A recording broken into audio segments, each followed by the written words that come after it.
SDV news కి స్వాగతం. నా పేరు రాధా. ముందుగా హెడ్లైన్స్. విజయవాడ మున్సిపల్ స్టేడియంలో ప్రజాప్రతినిధుల క్రీడా పోటీలు ప్రారంభం. ప్రైవేట్ వర్సిటీ సవరణ బిల్లుకు శాసనసభ ఆమోదం. కోల్కతా నుండి కన్యాకుమారి వరకు సిఐఎస్ఎఫ్ బృందం సైకిల్ ర్యాలీ. తీర ప్రాంతాల్లో మాదక ద్రవ్యాల వినియోగం, అనర్థాలపై అవగాహన కల్పిస్తామన్న హనీఫ్. అటవీ సంపదను, గనులను కొల్లగొట్టేందుకే ఆపరేషన్ ఖగార్. సిపిఐ సదస్సులో ప్రొఫెసర్ హరగోపాల్. మంగళవారంతో ముగిసిన 7 ఎమ్మెల్సీల పదవీ కాలం. వారి సేవలను అభినందిస్తూ వీడ్కోలు పలికిన శాసన మండలి. అమరావతి ప్రైవేట్ వర్సిటీ సవరణ బిల్లుకు ఏపీ అసెంబ్లీ ఆమోదం తెలిపింది. అమరావతిలో బిట్స్ ప్రాంగణం ఏర్పాటుకు 70 ఎకరాలు కేటాయిస్తూ నిర్ణయం తీసుకున్నామని మంత్రి నారా లోకేష్ వెల్లడించారు. డీప్ టెక్ యూనివర్సిటీ ఏర్పాటుకు కూడా ప్రణాళికలు తయారు చేశామన్నారు. విశాఖలో A1 స్పోర్ట్స్ వర్సిటీలు ఏర్పాటు చేస్తామని చెప్పారు. 2016లో ప్రైవేట్ వర్సిటీ బిల్లు తెచ్చామని, దాంట్లో లోపాలు సరిదిద్ది కొత్త చట్టాలు తెస్తామన్నారు. స్పీకర్ అయ్యన్న పాత్రుడు అధ్యక్షతన శాసనసభ బడ్జెట్ సమావేశాలు నిర్వహించారు. తొలుత లఘు చర్చకు అనుమతించారు. ఇందులోనే ప్రైవేట్ వర్సిటీ బిల్లుకు సభ ఆమోదం లభించింది. అనంతరం మధ్యాహ్నం నుంచి ప్రజాప్రతినిధుల క్రీడా పోటీలు ప్రారంభమయ్యాయి. అంతకుముందు అరకు కాఫీ స్టాల్ను ముఖ్యమంత్రి Chandrababu, speaker Ayyanna Patrudu, deputy CM Pawan కళ్యాణ్లు ప్రారంభించారు. అనంతరం విజయవాడ మున్సిపల్ స్టేడియంలో 3 రోజుల పాటు నిర్వహించిన ఎమ్మెల్యే, ఎమ్మెల్సీలకు క్రీడా సాంస్కృతిక కార్యక్రమాలు ప్రారంభమయ్యాయి. ఈ కార్యక్రమాలను స్పీకర్ అయ్యన్న పాత్రుడు, ఉపసభాపతి రఘురామకృష్ణంరాజులు లాంఛనంగా ప్రారంభించారు. అంతకుముందు ఎమ్మెల్యేలు, ఎమ్మెల్సీలతో ముఖ్యమంత్రి చంద్రబాబు గ్రూప్ ఫోటో దిగారు. 2016లో తీసుకువచ్చిన ఏపీ వర్సిటీ బిల్లులో లోపాలు సరిదిద్దుతూ సవరణ బిల్లును మంత్రి నారా లోకేష్ సభలో ప్రవేశపెట్టారు. దీన్ని సభ ఏకగ్రీవంగా ఆమోదించింది. అమరావతి, విశాఖల్లో A1 యూనివర్సిటీలను తీసుకువస్తామని లోకేష్ తెలిపారు. జరుగుతుంది. దానికి ముందర నా ఆలోచన ఏంటంటే, ముందర ప్రభుత్వ పాఠశాలను బలోపేతం చేయాలి. ప్రభుత్వంలో జూనియర్ కళాశాలని బలోపేతం చేసి వాళ్ళకి పోటీ పడాల లక్ష్యంతో మనం కొన్ని అనేక సంస్కరణలు తీసుకొచ్చాం. దాంట్లో భాగంగా కొన్ని చట్టాలు కూడా చేస్తాం జరుగుతుంది. ఇది ప్యారల్గా ఒక భాగం అయితే ప్రైవేట్ యజమాన్యంతో కూడా కమిషనర్ గారు టైం టు టైం మీటింగ్లు పెట్టుకుంటున్నారు. ఐ థింక్ ఫస్ట్ మీటింగ్ వచ్చే వారం పెట్టుకుంటున్నారు. పెట్టుకుని ఇవన్నీ కూడా వాళ్ళ దృష్టికి తీసుకెళ్ళి, ఎట్లయితే మీరు అన్నట్టు ఫిజికల్ ఎడ్యుకేషన్ కూడా కీలకమైన పాత్ర ఉంటుంది ఒక చైల్డ్ని మోల్డ్ చేసే దాంట్లో. సో కంపల్సరీగా ఏదైతే నిబంధనలు ఉన్నాయో అవి పాటించాలి, అప్రోప్రియేట్ స్టాఫింగ్ ఏర్పాటు చేయాలని చాలా స్పష్టంగా చెప్తాం జరుగుతుంది. ఇంతేకాకుండా లాస్ట్ పాయింట్ మీరు చెప్పింది, ఇప్పుడు జీతాలు సకాలంగా చెల్లిస్తున్నారా, ఎంతమంది ప్రైవేట్ పాఠశాలల్లో ఉపాధ్యాయులు ఉన్నారు, దానిపైన మొన్న ఒక ఇష్యూలో జరిగితే దానిపైన మేము డీటెయిల్స్ సేకరిస్తున్నాం. కొంచెం ఫీడ్బ్యాక్ వచ్చింది దానిపైన. అంటే వాళ్ళ పాన్ నంబర్, ఆధార్ నంబర్ ఇచ్చేదానికి అనుకూలంగా లేరంటే దాన్ని ఎట్లా చేయాలనే దానిపైన వచ్చే వారం ప్రైవేట్ యజమానితో కూడా కూర్చుని వాళ్ళకున్న సమస్యలతో పాటు ప్రభుత్వానికి ఎలాంటి ఇన్ఫర్మేషన్ కావాలి, అది ఎట్లా హోలిస్టిక్ ఎడ్యుకేషన్కి ఆ ఇన్ఫర్మేషన్ ఏదైతే అవసరం ఉందో అది తీసుకుని ఒక ఆన్లైన్ మెకానిజం ద్వారా చేయాలనే లక్ష్యంలో మన ప్రభుత్వం పనిచేస్తుంది. మున్సిపల్ స్టేడియంలో 3 రోజుల పాటు జరగనున్న ప్రజాప్రతినిధుల క్రీడా పోటీలు ఆకట్టుకున్నాయి. Shuttle, throwball, cricket, volleyball, badminton, tug of war తదితర పోటీల్లో పాల్గొనేందుకు 173 మంది నమోదు చేసుకున్నారు. వైసీపీ ఎమ్మెల్యేలు ఈ పోటీలకు దూరంగా ఉన్నారు. అయితే ఆ పార్టీ ఎమ్మెల్సీలు శివరామరెడ్డి, వంక రవీంద్రనాథ్లు హాజరయ్యారు. సిఐఎస్ఎఫ్ దేశవ్యాప్తంగా సాహసయాత్రకు శ్రీకారం చుట్టింది. దీనిలో భాగంగా ఈస్ట్ కోస్ట్ జోన్ నుంచి కోల్కతా నుంచి కన్యాకుమారి వరకు సైకిల్ యాత్ర ప్రారంభమైంది. CISF senior commander Mohammed Haneef సారథ్యంలో యాత్ర బయలుదేరింది. సిఐఎస్ఎఫ్ దేశవ్యాప్తంగా సముద్ర తీరాలను తాకుతూ మత్స్యకారులు, యువత, ప్రజల్లో అవగాహన కల్పించేందుకు ఓ సాహస యాత్రను సంకల్పించింది. 9 రాష్ట్రాల సముద్ర తీరాలు, 6553 కిలోమీటర్ల తీర ప్రాంతంలో డ్రగ్స్, స్మగ్లింగ్ గూడ్స్ సరఫరా చేయకూడదని అవగాహన కల్పించేందుకు సైకిల్ యాత్రను ప్రారంభించింది. కోర్మానపాలెం ఆర్చి వద్ద సీనియర్ కమాండర్ మహమ్మద్ హనీఫ్ సారథ్యంలో 8 మంది మహిళా ఉద్యోగులతో పాటు 50 మంది ఉద్యోగులు 25 రోజుల పాటు కోస్టల్ కారిడార్ ర్యాలీ చేపట్టారు. ఈ యాత్రను పలువురు నాయకులు ప్రారంభించారు.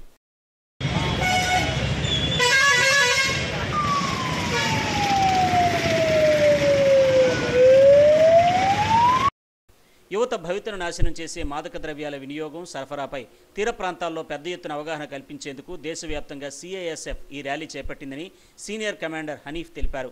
ఈ నెల 30కు కన్యాకుమారికి బృందం చేరుకుంటుందని చెప్పారు. ఈ యాత్రలో భాగస్వాములు కావడం ఆనందంగా ఉందని ఉద్యోగులు అన్నారు. ప్రజల్లో అవగాహన కల్పించేందుకు CISF చేపట్టిన సైకిల్ యాత్ర అభినందనీయమని వక్తలు చెప్పారు. ఈ cycle rally cyclothon CISF cyclothon start అయింది 7th March. CISF formation day దీన్ని ఇనాగరేట్ చేసింది honourable home minister Shri Amit Shah plus మా డైరెక్టర్ జనరల్ రజ్విందర్ సింగ్ భట్టి గారు. అతను ఈ మా DG గారిదే ప్రయారిటీ. ఈ ఎంత కోస్ట్ ఉంది కదా మా ఇండియాకి, వెస్ట్ బెంగాల్ నుంచి కన్యాకుమారి వరకు ఇంకో సైక్లోథాన్ స్టార్ట్ అయింది గుజరాత్ నుంచి కన్యాకుమారి వరకు. ఈ బ్రాంచ్ ఏమో ఇది ఈస్ట్ కోస్ట్ కవర్ చేస్తుంది. ఇలా మోటివ్ ఏమంటే కోస్టల్ సెక్యూరిటీ అవేర్నెస్, సురక్షిత్ తట్ और సమృద్ధ భారత్. సురక్షిత్ తట్ అంటే మన సముద్ర తటము సురక్షితంగా ఉండాలి. సమృద్ధ భారత్ అంటే ఇండియా ప్రోగ్రెస్ కావాలి. ఇప్పుడు చూస్తున్నాము మనము ఆనరబుల్ ప్రైమ్ మినిస్టర్ ద్వారా ఇండియా ఎకానమీ ఫాస్ట్గా గ్రో అవుతుంది. It is going to become 3rd largest economy in the world. So because of this there are threats from enemy countries. They may send some weapons. వాళ్ళు weapons కూడా పంపించవచ్చు, drugs కూడా పంపించవచ్చు సముద్ర తటం నుంచి. అందుకే ఈ కోస్టల్ అవేర్నెస్లో మా వాళ్ళు local community, fishermen community, students వీళ్ళకందరికీ కలిసి ఈ కోస్టల్ అవేర్నెస్, సెక్యూరిటీ అవేర్నెస్ గురించి వీళ్ళు చెప్పడం జరుగుతుంది. గుజరాత్ నుండి కన్యాకుమారి వరకు వీళ్ళు ప్రారంభించారు సైకిల్ యాత్ర. దానిలో భాగంగా నిన్న సోంపేట, శ్రీకాకుళం నుంచి ఇలా విశాఖపట్నం నుంచి ఈరోజు మన కోనపల్లి ఆశీర్వాదం రావడం జరిగింది. ఎందుకంటే ఏదైతే సముద్ర ప్రాంతాల్లో కొంత దట్టమైన దీనికోసం కానీ, చర్యల కోసం కానీ, డ్రగ్స్ మీద కానీ, అంటే ముఖ్యంగా ఈ సైకిల్ యాత్ర అనేది చాలామంది ఈ మధ్య ఉద్యోగాలు అటు ఐటీ రంగాలకు కానీ, అటు ఏదైనా పర్మనెంట్ ఉద్యోగాలు చూస్తున్నారు. కానీ ఇలాంటి సెక్యూరిటీ ఫోర్సులు కానీ, CSF ఫోర్సులు కానీ చాలామంది దూరంగా ఉండడం వల్ల దానిలో అవేర్నెస్ పెంచడానికి ఈ కార్యక్రమం కూడా ఏర్పాటు చేయడం జరిగింది. ये जनता को एक एक्सपेरिमेंट देने के लिए CSF ने अनाजमी को इसको बारे में स्टूडेंट्स हो गया, बाकी जो पब्लिक हो गया, इनको जानने के लिए ये साइकिलिंग का शुरुआत किया है. इसका मुझे मुख्य अतिथि Mahadevan mister MD Nahib sir, senior commandant Shri मुख्य अतिथि Mahadevan Satish Kumar Vajpayee sir, senior commandant CSF unit Visakhapatnam. आज हम लोग इकट्ठा होने के कारण आज ये साइकिलिंग का वेस्ट बंगाल से लेकर श्रीकाकुलम, वर्षा होकर वाइजैक से आनवार होकर कन्याकुमारी तक जा रहा है. इन लोगों को सबको हमारा वाइजैक एक्सलेशन फेडरेशन तरफ से सभी को शुभकामनाएं है. సైకిల్ ర్యాలీలో 50 మెంబర్స్ ఉన్నాము. దాంట్లో 8 లేడీస్ కూడా ఉన్నారు. మేము వెస్ట్ బెంగాల్ నుంచి కన్యాకుమారి దాకా ఈ సైకిల్ ర్యాలీని 25 డేస్లో కవర్ చేస్తున్నాం. కన్యాకుమారిలో 31st ల్యాండ్ చేస్తాం. ఈ ఇంపార్టెంట్ ఏంటంటే దీనిది మేము కోస్టల్ ఏరియాస్లో ఒక అవేర్నెస్ కోసం, కోస్టల్లో స్మగ్లింగ్స్, డ్రగ్స్ అలాంటి చాలా జరుగుతున్నది. అక్కడున్న పీపుల్కి అవేర్నెస్ క్రియేట్ చేయడం కోసం మేము ఈ సైకిల్ ర్యాలీని తీసుకొని వచ్చాము. ఈ మోటో అందరికీ మేము చెప్తూ ఎక్స్ప్లెయిన్ చేస్తూ వస్తున్నాం. అన్ని స్కూల్స్లో, కాలేజెస్లో, ఇంకా షాప్స్, చిన్న చిన్న ఫిషింగ్ పీపుల్స్ అందరికీ మేము చెప్తూ వస్తున్నాము. వాళ్ళకి ఇది బాగా రీచ్ అవుతుంది. 25 రోజుల పాటు సాగే సైకిల్ ర్యాలీ కోల్కతా నుండి కన్యాకుమారి వరకు కొనసాగుతుంది. కార్యక్రమంలో CISF అధికారులు, స్థానిక నాయకులు పాల్గొన్నారు. ఆపరేషన్ ఖగార్ ముసుగులో అటవీ సంపదను కొల్లగొట్టి ఆదివాసీలను అడవి నుంచి పంపించేందుకు కుట్ర జరుగుతోందని ఆచార్య హరగోపాల్ ఆందోళన వ్యక్తం చేశారు. ఆదివాసీలపై సాగిస్తున్న దమనకాండను నిలిపివేయాలని కోరుతూ CPI రాష్ట్ర సమితి ఆధ్వర్యంలో సదస్సు నిర్వహించారు. అటవీ సంపదను కార్పొరేట్ శక్తులకు కట్టబెట్టేందుకు కేంద్రం రెడ్ కార్పెట్ వేసిందని హరగోపాల్ మండిపడ్డారు. ఆదివాసీలు దేశ మూలవాసులు. అనాదిగా అటవీ ప్రాంతాన్ని నమ్ముకుని జీవనం సాగిస్తున్నారు. కేంద్ర ప్రభుత్వ విధానాలతో అడవి పుత్రుల జీవనం అగమ్య గోచరంలా మారుతోంది. పోరాటాల ద్వారా ఆదివాసీలు సాధించిన చట్టాలను తొంగలోకి తొక్కి కార్పొరేట్లకు అటవీ సంపదను అప్పగించేందుకు మోడీ సర్కార్ కుట్ర పన్నుతోంది. దీనిలో భాగంగానే ఆపరేషన్ ఖగార్ పేరిట ఆదివాసీల హక్కులను కాలరాసి కార్పొరేట్ శక్తులకు రెడ్ కార్పెట్ వేస్తోంది. దీన్ని వ్యతిరేకిస్తూ సిపిఐ రాష్ట్ర సమితి ఆధ్వర్యంలో విశాఖ పౌర గ్రంథాలయంలో సదస్సు నిర్వహించారు. రాష్ట్ర సహాయ కార్యదర్శి జేవి సత్యనారాయణమూర్తి అధ్యక్షతన జరిగిన సదస్సుకు సామాజికవేత్త ఆచార్య హరగోపాల్, మానవ హక్కుల వేదిక ప్రతినిధి విఎస్ కృష్ణ, పర్యావరణవేత్త గంజివరపు శ్రీనివాస్, ఆదివాసీ హక్కుల నేత రామారావు ధరలు వక్తలుగా హాజరయ్యారు. ఆపరేషన్ కగార్ పేరిట ఆదివాసీలను అంతం చేసి అటవీ సంపదను అంబానీ, అదానీ కార్పొరేట్లకు కట్టబెట్టేందుకు మోడీ సర్కార్ ప్రయత్నిస్తోందని ఆచార్య హరగోపాల్, సిపిఐ రాష్ట్ర సహాయ కార్యదర్శి జేవి సత్యనారాయణమూర్తి ఆందోళన వ్యక్తం చేశారు. స్వేచ్ఛ, స్వాతంత్ర్యం, హక్కుల కోసం మరోసారి ఉద్యమించాల్సిన అవసరం వచ్చిందని అన్నారు. ఆదివాసీలకు రక్షణగా నిలుస్తున్న అనేక చట్టాలను బలహీనం చేస్తున్నారని మండిపడ్డారు. ఆదివాసీలకు అండగా నిలిచి పోరాటాలకు సిద్ధం కావాలని కోరారు. అటవీ ప్రాంతంలో గనులను కట్టబెట్టేందుకే ఆపరేషన్ కగార్ను అమలు చేస్తున్నారని మండిపడ్డారు. ఖనిజాలతో కొన్ని సంపదతో వచ్చే తరాలు మనమే చివరి తరం కాదు, వచ్చే తరాలు ఉంటాయి కదా, మనం కొంత సంపద వాళ్ళ కొరకు కూడా మిగిలించుకోవాలి కదా. ఈ మొత్తము అభివృద్ధి నమ్మున ఎక్కడ పడితే అక్కడ ఖనిజాలను తవ్వుకోవడం అనేది, తర్వాత ఎంత తవ్వుకుంటే ఎంత అభివృద్ధి చెందితే అంత వేగంగా అనేది మొత్తంగా మనం దాన్ని ప్రాథమికంగా ప్రశ్నించవలసినటువంటి అవసరం ఉంటుంది. అవాళ అక్కడ మావోయిస్ట్ పార్టీ ఉన్నారు అని అంటున్నారు, కానీ మావోయిస్ట్ పార్టీ కాదు, ఆదివాసులు ఇంతకాలంగా అడవిని కాపాడారు, సంపదను కాపాడారు.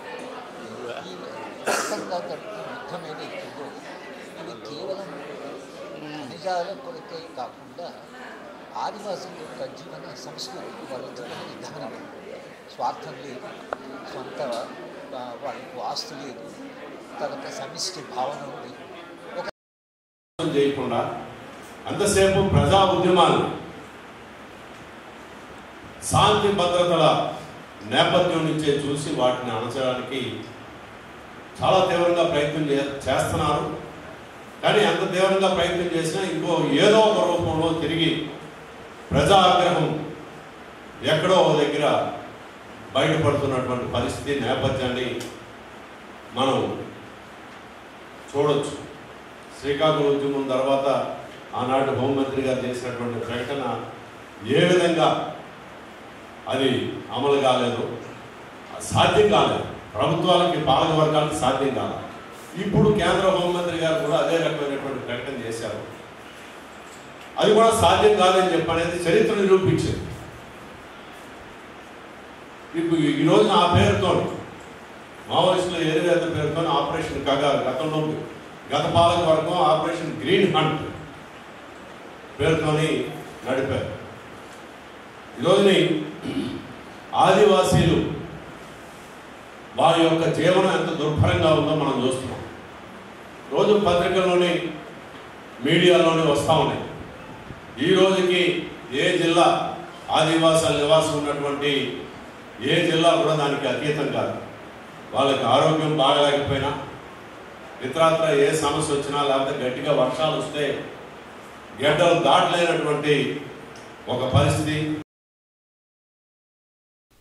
ఆపరేషన్ కగార్ పేరిట జరుగుతున్న విధ్వంసాన్ని ఆపాలని వక్తలు పిలుపునిచ్చారు.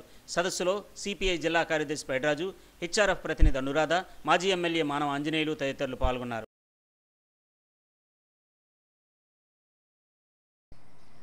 రాష్ట్రంలో 7 ఎమ్మెల్సీల పదవీ కాలం మంగళవారంతో ముగిసింది. వీరికి శాసన మండలి వీడ్కోలు పలికింది. వీరి స్థానంలో నూతనంగా ఎన్నికైన ఎమ్మెల్సీలు పదవీ బాధ్యతలు నిర్వహించనున్నారు. రాష్ట్రంలో ఎమ్మెల్సీలుగా ఉన్న లక్ష్మణరావు, ఐ వెంకటేశ్వరరావు, యనమల రామకృష్ణుడు, దువ్వారపు రామారావు, చెరుకూరి అశోక్ బాబు, తిరుమల నాయుడు, పాకలపాటి రఘువర్మల పదవీకాలం మంగళవారంతో ముగినుంది. వీరి స్థానంలో నూతనంగా ఎన్నికైన ఎమ్మెల్సీలు పదవీ బాధ్యతలు చేపట్టనున్నారు. శాసన మండలి చైర్మన్ మోషన్ రాజు అధ్యక్షతన జరిగిన మండలి సమావేశంలో పలువురు సభ్యులు వీరి సేవలను గుర్తు చేసుకున్నారు. చైర్మన్ మోషన్ రాజు సీనియర్ ఎమ్మెల్సీల నుండి తానెంతో నేర్చుకున్నానని చెప్పారు. ముఖ్యంగా పీడీఎఫ్ ఎమ్మెల్సీలు లక్ష్మణరావు, ఐవి రావుల నుండి తానెంతో నేర్చుకున్నానని ఎమ్మెల్సీ వరదు కళ్యాణి అన్నారు.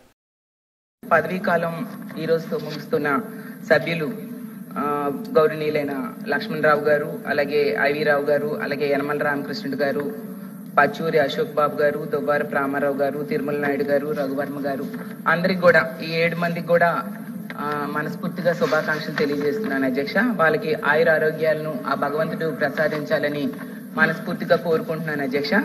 ముఖ్యంగా కెఎస్ లక్ష్మణరావు గారు, ఐవి రావు గారు ఇలాంటి పెద్దలు విద్యార్థుల సమస్యలు, నిరుద్యోగ సమస్యలు, ఉపాధ్యాయుల సమస్యలు, ముఖ్యంగా ప్రజల సమస్యల గురించి వాళ్ళు గవర్నమెంట్ దృష్టికి తీసుకొచ్చేవారు. వాటన్నిటిని చూసి నేర్చుకోవడం జరిగింది అధ్యక్ష. నేను మొదటిసారి రావడంతో సబ్జెక్ట్ని ఎలా ప్రజెంట్ చేయాలి అలాంటివన్నీ కూడా వాళ్ళ దగ్గర నుంచి నేర్చుకున్నాను అధ్యక్ష.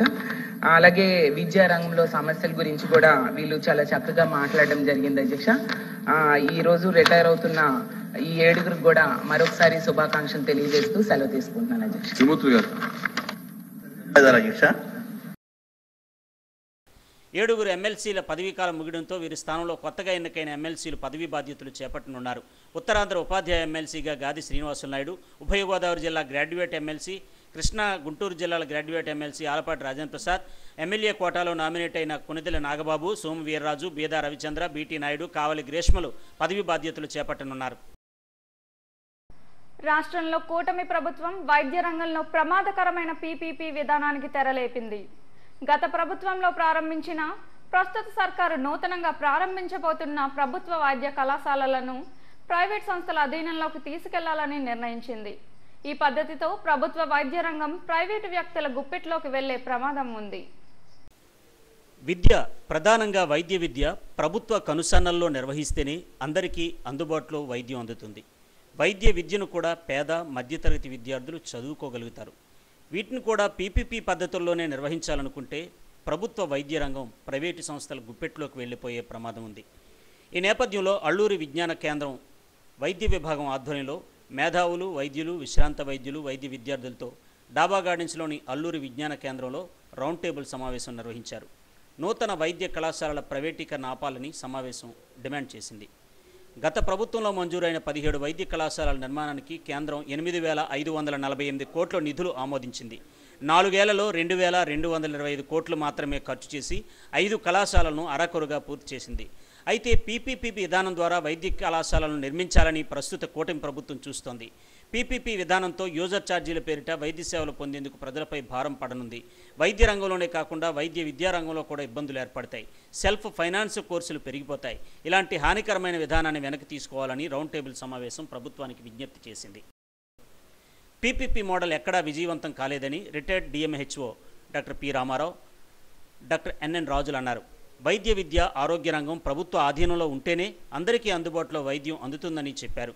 నూతన వైద్య కళాశాలలను పీపీపీ పద్ధతుల్లో అభివృద్ధి చేయాలని నిర్ణయం సరికాదన్నారు. ప్రభుత్వానికి రౌండ్ టేబుల్ సమావేశం ద్వారా తమ విజ్ఞప్తిని తెలిపామని చెప్పారు.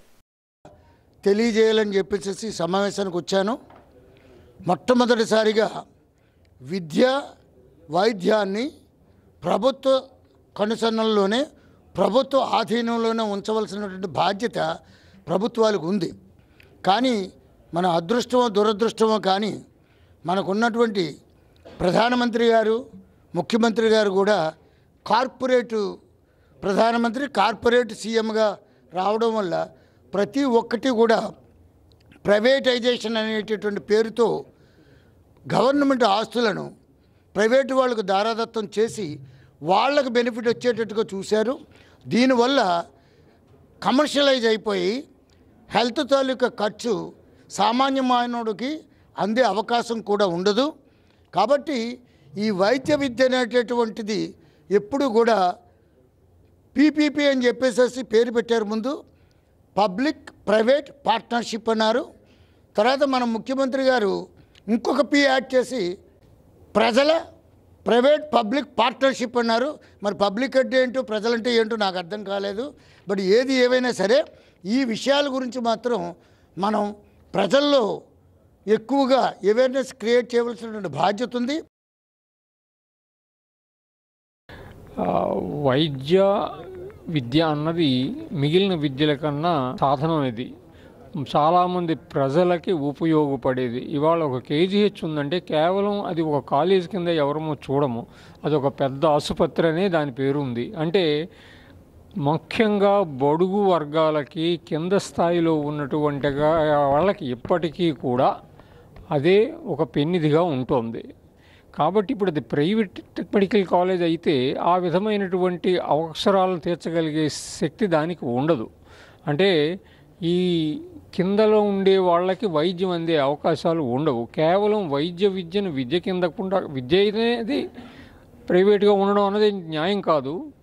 ముఖ్యంగా వైద్య విద్య అన్నది అసలు న్యాయం కాదు. ఎందుకంటే దానివలన ఒకటి చాలామంది కింద స్థాయిలో ఉండేవాళ్ళు డాక్టర్లు అయ్యే అవకాశం ఉండదు. రెండవది కింద స్థాయి ఉండే వాళ్ళకి వైద్యం అందే అవకాశం ఉండదు. ఇదేదో వీళ్ళందరికీ ఏదో సామెత చెప్పినట్లు ఉన్న మందు కొండ బనాలకి మందు వేస్తే ఉన్న మందు నాలుగు ఊడింది అన్నట్లుగా ఈ ఆరోగ్యశ్రీలు ఇవన్నీ కూడా మళ్ళీ ప్రైవేట్ వాళ్ళని ఉద్ధరించడానికే తప్పితే కేవలం బయటకు మాత్రం ఇదేదో కింద స్థాయి వాళ్ళకి కూడా కార్పొరేట్ వైద్యాన్ని ఇస్తున్నాము, మిమ్మల్ని తీసుకెళ్ళి హెవెన్ హిల్స్లో వైద్యం చేయిస్తున్నాము, అపోలోలో వైద్యం చేస్తున్నాము అన్న పేరుకు తప్పితే. కేంద్రంలోని ఎన్డీఏ ప్రభుత్వం అన్ని రంగాల్లో ప్రైవేటీకరణ విధానాలను వేగంగా అమలు చేస్తోంది. ప్రధానంగా మౌలిక సదుపాయాల రంగంలో కూడా ప్రభుత్వ పాత్రను తగ్గించి కార్పొరేట్ శక్తులకు గుత్తాధిపత్యాన్ని అప్పగిస్తోంది. పీపీపీ పద్ధతిలో వైద్య కళాశాలను అభివృద్ధి చేయాలనుకున్న నిర్ణయాన్ని మేధావులు, వైద్యులు, విద్యార్థులు వ్యతిరేకిస్తున్నారు. ఆంధ్ర హాస్పిటల్స్ సహకారంతో రోటరీ అంతర్జాతీయ సంస్థ నిధులతో విజయవాడలో మదర్స్ మిల్క్ బ్యాంక్ ప్రాజెక్ట్ ప్రారంభమైంది. సూపర్ స్టార్ మహేష్ బాబు సతీమణి నమ్రత ఈ ప్రాజెక్టును ప్రారంభించారు. గుండె సంబంధిత వ్యాధులతో బాధపడుతున్న చిన్నారులకు మహేష్ బాబు ఉచితంగా చేయిస్తున్న ఆపరేషన్లు 4500కు చేరినట్లు ఆంధ్ర హాస్పిటల్స్ ప్రకటించింది. సూపర్ స్టార్ మహేష్ బాబు తన ఔదార్యాన్ని చాటుతున్నారు. గుండె సంబంధిత వ్యాధులతో బాధపడుతున్న చిన్నారులకు ఆపరేషన్లు చేయించి వారికి కొత్త జీవితాన్ని ప్రసాదిస్తున్నారు. ఏపీలో మదర్స్ మిల్క్ బ్యాంక్తో పాటు బాలికలకు ఉచితంగా గర్భాశయ క్యాన్సర్ టీకాను అందించే కార్యక్రమాన్ని విజయవాడ ఆంధ్ర హాస్పిటల్స్లో నమ్రత మహేష్ బాబు ప్రారంభించారు.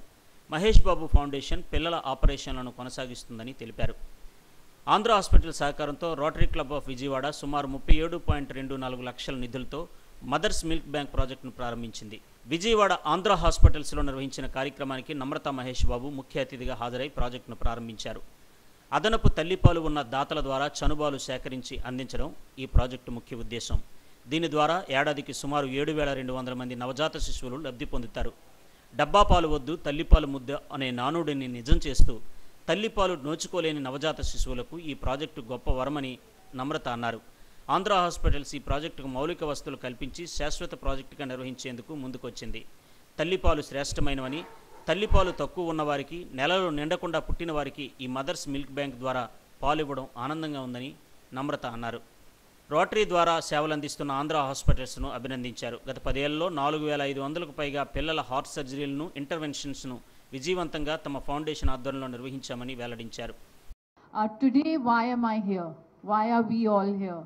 I think today I'm here to inaugurate the Mother's Milk Bank Center that Andhra Hospital so proudly has opened, and it's a first of its kind in Andhra Pradesh. And they supply milk, mother's milk, to all the mothers who deliver children who are premature, who don't have milk, and they cannot produce milk. And they provide mother's milk which is banked and pasteurized and then frozen in all, they follow all the protocols. It's absolutely tested, clean, and it is good for mothers who can't produce mother's milk. So they have a bank, and it's called the Mother's Milk Bank. And in this particular case, they have been supported by the Rotary Club Foundation, and we are eternally grateful to that as well. And that's why we're here today to inaugurate the Mother's Milk Bank, which is now open, and to all the mothers who deliver here at Andhra hospitals and they can't produce milk, I would strongly suggest, and it is free of cost for the people who can't afford it, for all the mothers who can't afford it. So that's an even bigger plus, I think. Yeah, and that's, you know, we are always grateful for all the good deeds that Andhra Hospital does, and this time in collaboration with Rotary Club. And we are extremely grateful to you, sir, for here today, is because we are vaccinating a lot of girls for the cervical vaccine, the HPV cervical vaccine, which is extremely important for girls from 9 to 18. And we're trying our best to see if we can give it to the girls who need it. And at this time, how many are we today? Yeah, so we are targeting, totally 1,500 girls is what we aim at doing this year. And today we're doing about 250, I think. 25 ఏళ్లుగా వైద్య రంగంలో పేద మధ్యతరగతి ప్రజలకు అందుబాటులో ఉంటూ సేవలు అందిస్తున్నామని Andhra hospitals managing director doctor TV Ramamurthy, doctor PV Ramarao, doctor పద్మలు తెలిపారు. ఈ కార్యక్రమంలో పిల్లల కార్డియాలజిస్ట్ డాక్టర్ కె విక్రమ్, వైద్య బృందం తదితరులు పాల్గొన్నారు. అనకాపల్లి జిల్లా బయ్యవరంలో మహిళ మృతదేహం కలకలం సృష్టించింది. సుమారు 40 ఏళ్ల వయసు ఉన్న మహిళను దారుణంగా హత్య చేశారు. శరీర భాగాలను వేరు చేసి ఒక దుప్పట్లో చుట్టి జాతీయ రహదారి పక్కనే పడేశారు. స్థానికుల సమాచారంతో కసింకోట పోలీసులు రంగంలోకి దిగారు. హత్యకు గురైన మహిళ వయసు 40 ఏళ్లు ఉంటుందని కసింకోట సిఐ స్వామినాయుడు చెప్పారు. దుప్పట్లో చెయ్యి, కాలు ఉన్నట్లు పోలీసులు గుర్తించారు. అయితే ఈ ఘటనపై హోంమంత్రి అనిత స్పందించారు. తక్షణమే విచారణ జరిపించాలని ఆదేశించారు.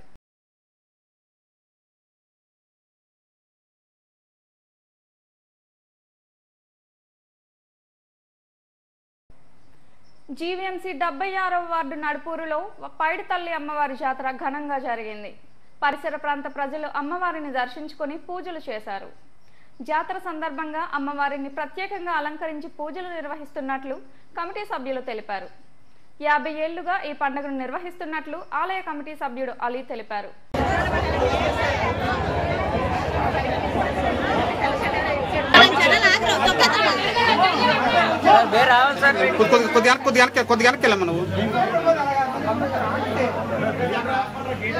పేత్రవన్ గారు, నాగేశ్వర గారు, అచ్చెన్నాయుడు గారు, గడ్డరావన్ గారు, ముఖ్యంగా కాశీ గారు, ఈ కార్యక్రమానికి ముఖ్య విచ్చేసిన పెద్దలు కేఎన్ఆర్ గారు, కరణ్ నరసింహ గారు, రాజు బీజేపీ రాజువాకి ఇన్ఛార్జ్ వారికి, అదేవిధంగా కమిటీ సభ్యులు అచ్చెన్న మన జగదీష్ గారు కూడా ప్రత్యేక ధన్యవాదాలు. ఈ గ్రామం తాలూకా ఎందుకంటే ప్రతి సంవత్సరం కూడా సంవత్సరం కూడా ఒక రంగరంగ వైభవంగా ఈ అమ్మవారి పైడితల్లి పండుగ చేయడం జరుగుతుంది. సుమారుగా చుట్టుపక్కల ప్రాంతాలకు ఇది పెద్ద పండుగ. అనకాపల్లి తర్వాత అటు గాజువాక చేసిన తర్వాత పైడితల్లి పండుగ పెద్ద పండుగ. వారం రోజుల పాటు కూడా ప్రత్యేక అనేకమైన సంస్కృతి కార్యక్రమం పెట్టడం జరిగింది. రాత్రి కూడా బుర్రకథ, అదే కొన్ని కార్యక్రమం పెడితే ఈ రోజు కార్యక్రమం డ్యాన్స్ సుమారుగా 2 లక్షల రూపాయలు ఖర్చు పెట్టి డ్యాన్స్ కార్యక్రమం చేయడం జరిగింది. మా శాసనసభ్యులు మల్లా శ్రీనివాసరావు గారు గారి, అదేవిధంగా మంత్రి రాశారు వారి సహకారంతో వారి సౌజన్యంతో కూడా మరి కార్యక్రమం బ్రహ్మాండంగా చేయడం జరుగుతుంది. రాబోయే రోజుల్లో ఇంకా బ్రహ్మాండంగా చేయాలని చెప్పేసి కమిటీలను కూడా నెక్స్ట్ ఇయర్ గురువారం నిర్మాణం చేయాలని చెప్పేసి కమిటీ కూడా తీర్మానించడం జరిగింది.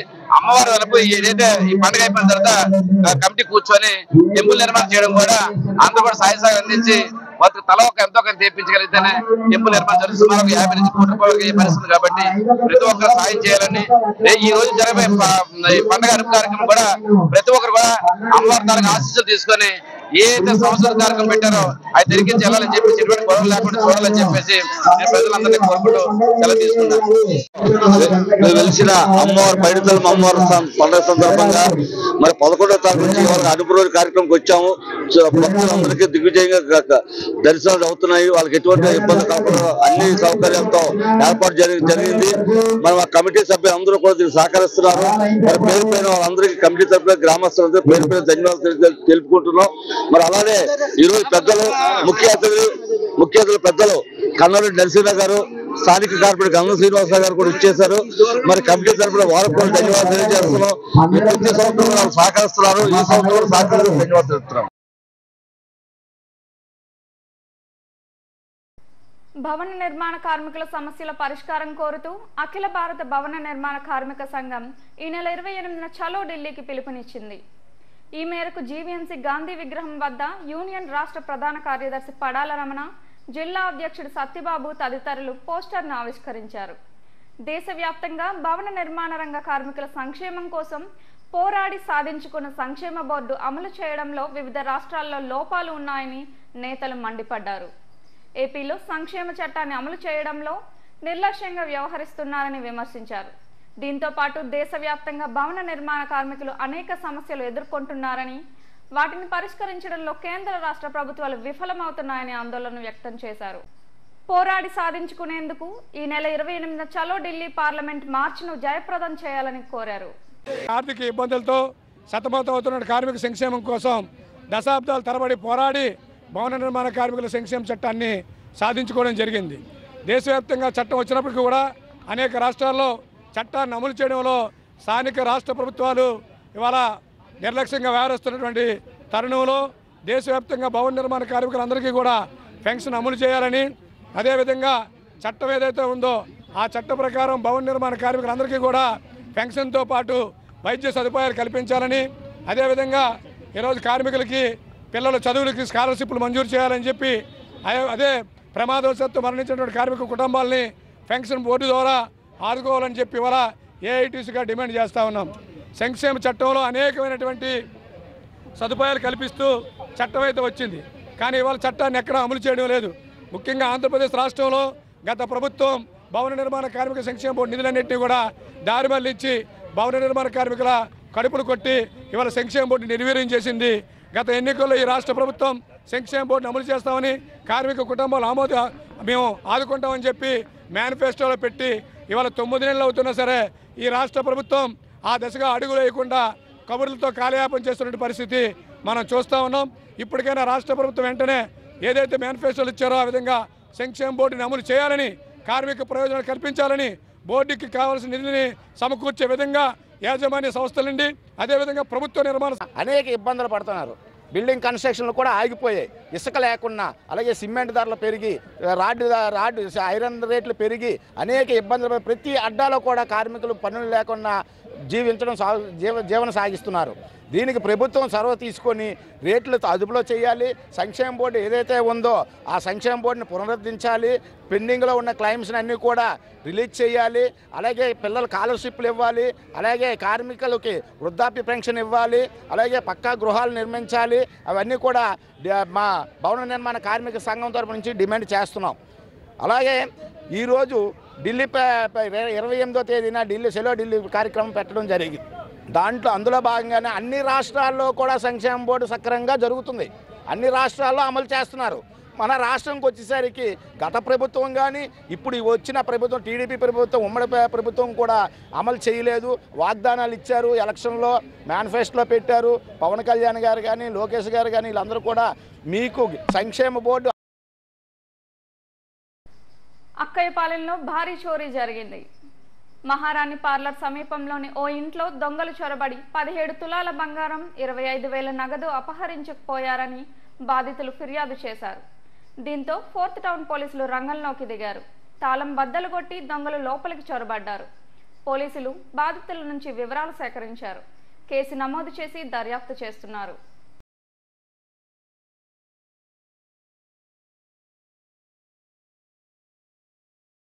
ఇప్పుడు హెడ్లైన్స్ మరోసారి. విజయవాడ మున్సిపల్ స్టేడియంలో ప్రజాప్రతినిధుల క్రీడా పోటీలు ప్రారంభం. ప్రైవేట్ వర్సిటీ సవరణ బిల్లుకు శాసనసభ ఆమోదం. కోల్కతా నుండి కన్యాకుమారి వరకు సిఐఎస్ఎఫ్ బృందం సైకిల్ ర్యాలీ. తీర ప్రాంతాల్లో మాదక ద్రవ్యాల వినియోగం, అనర్థాలపై అవగాహన కల్పిస్తామన్న హనీఫ్. అటవీ సంపదను, గనులను కొల్లగొట్టేందుకే ఆపరేషన్ ఖగార్. సిపిఐ సదస్సులో ప్రొఫెసర్ హరగోపాల్. మంగళవారంతో ముగిసిన 7 ఎమ్మెల్సీల పదవీ కాలం. వారి సేవలను అభినందిస్తూ వీడ్కోలు పలికిన శాసన మండలి. ఇవి బులెటిన్ అప్డేట్స్. నమస్తే.